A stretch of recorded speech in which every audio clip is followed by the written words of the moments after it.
Welcome back to another Game Day Goons NBA season preview. I'm your host, Exclusive, and today we'll be talking about the Indiana Pacers. Now, the Indiana Pacers this offseason went out and got themselves Bruce Brown and Obi Toppin. And who left was Chris Duarte and O'Shea Brissett.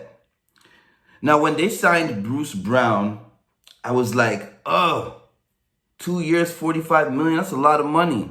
But then I thought about it. You know, Bruce Brown's only 27 years old, and he is coming off of a championship run with the Denver Nuggets. So bringing in a player of his caliber who's still young enough to mesh with their young core, I think it might be a good investment for them to have.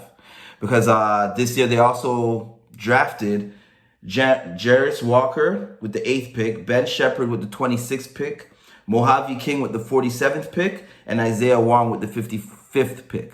So they seem to be trying to do this from the ground up. You know, I think they want to get a lot of players from the draft and, you know, bring in a couple of pieces who can help these young guys excel and maybe get to the next level. And I think bringing in Obi Toppin was very good for them too, because he's still young. He didn't find his footing in New York. You know, playing in a Tom Thibodeau system is very difficult, and I think it probably is not the best for a lot of young players. So Obi Toppin got lost in that whole rotation. So coming over to Indiana now, I can see how he might have a little bit of a career rejuvenation, and I'm looking forward to seeing exactly what he can do. Now, the projection for the Indiana Pacers this year is 38.5 wins. It's tough to say if they're going to exceed that.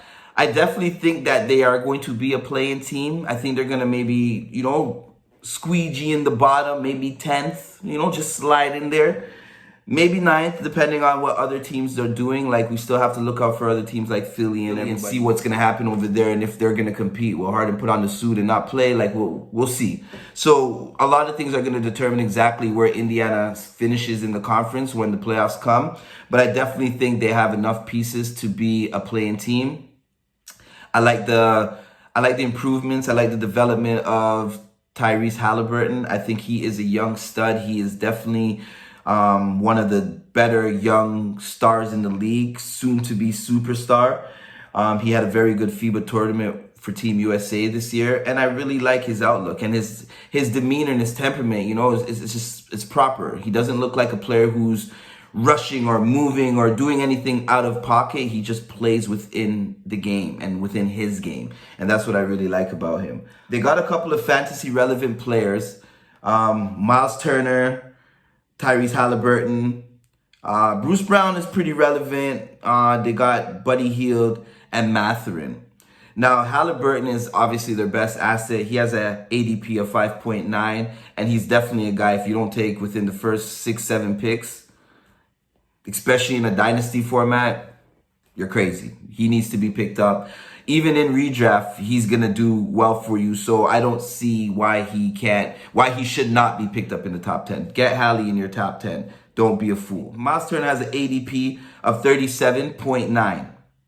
I like it for him. He's a guy that can win you blocks any given week, and he shoots the three-pointer really well. His rebounding for a center is not phenomenal, but it's not shabby either, and he scores the ball really well. Bruce Brown is a player that you might want to take. He has an ADP of 118.8. I can see him sliding to maybe just within the top 100 on a team like this, especially with the rumors of Buddy Hield requesting to be moved to a team where he might be more into the rotation. It seems like Pacers are going more with the youth movement, and Hield seems to have started last year, but it's probably being moved to the bench this year. So I think he's trying to ask for a trade, and I think Indy's going to facilitate that for him. So if he does move, Bruce Brown definitely will be doing better than his ADP of 118. And then they got that young star, Bennedict Mathurin. He has an ADP of 166. And for him, I think it's okay there, because mostly he's a scorer. He doesn't give you too much other things. He does a little bit of other things, but scoring is like his main thing. So if you're looking for a scorer in the late rounds, definitely Bennedict Mathurin is your guy.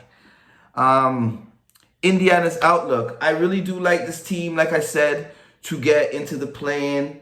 They haven't been in the playoffs since the 2019 campaign. And I think that if everything goes well, Rick Carlisle is a very good coach.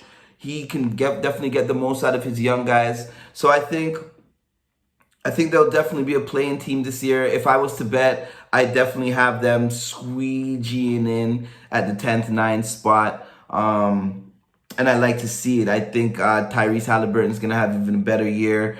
Myles Turner says he wants to be an all-star, and I believe the all-star game is in Indianapolis this year. So definitely those guys are trying to put on a show for the league, because when the league comes to them for the all-star break, they want to be a part of that experience. So look out for them to have a good year. Turner, especially Haliburton. And yeah, I see the Indiana Pacers doing a playing thing, shimmying their way in. So yeah, that's the team outlook for the Indiana Pacers. I'm your host, Exclusive. Please be sure to like and subscribe to the channel. We will be doing this for all 30 NBA teams. Shout out our sponsors, Tenement, Game Day Goons. We out.